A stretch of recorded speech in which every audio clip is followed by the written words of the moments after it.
Good morning still. Louisa.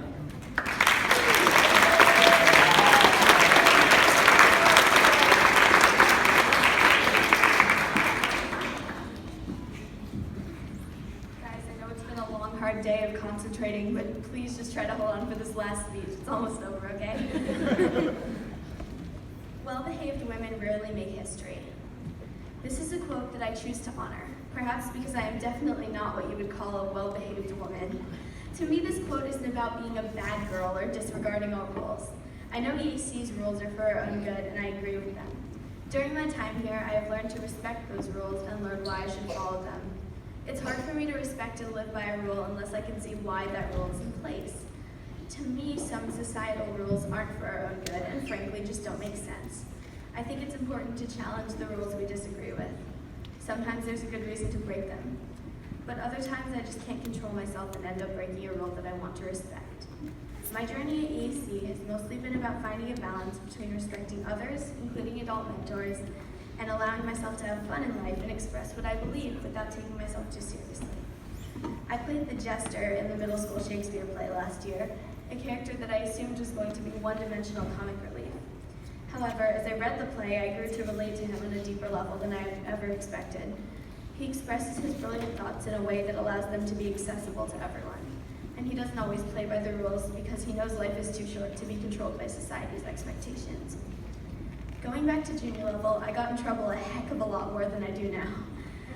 I loved learning, still do, and usually did more than what was expected of me academically.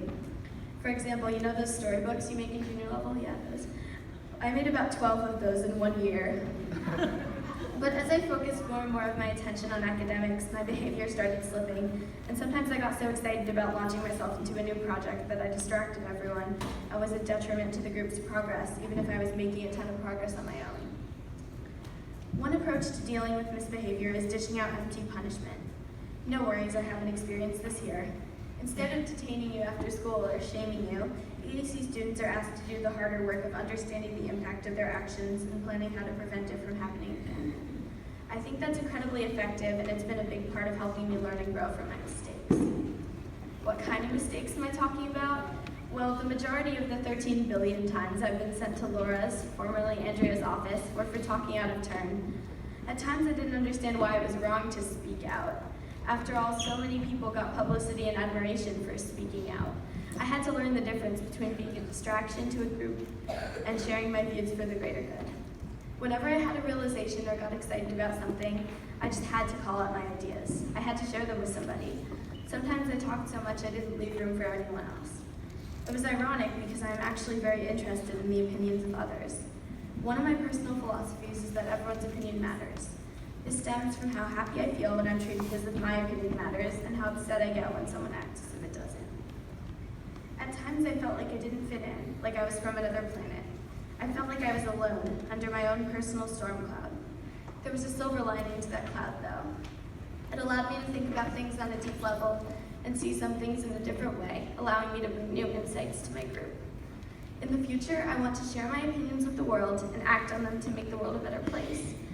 But I also know that I have a lot to learn from listening to other people. I want to create a diverse dialogue between many different voices without losing my own voice.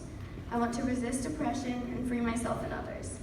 And at some point, I want to, do that whole making history part of the quote I mentioned in the beginning. Now, I'd like to share a rap song which some of you might recognize from the musical Hamilton. Hamilton was groundbreaking in a way that many artists envy. Lin-Manuel Miranda brought a formerly boring story taught during U.S. history classes to life. And he centered the talents of people of color, and he used hip-hop and rap to convey this story from the 1700s. It required tenacity, creativity, courage, and skill. The way he presented the story broke a lot of societal rules. These are qualities I admire and have honed myself here at UC. This song really spoke to me, so I left a few lyrics untouched and changed the rest to express my vision for the future.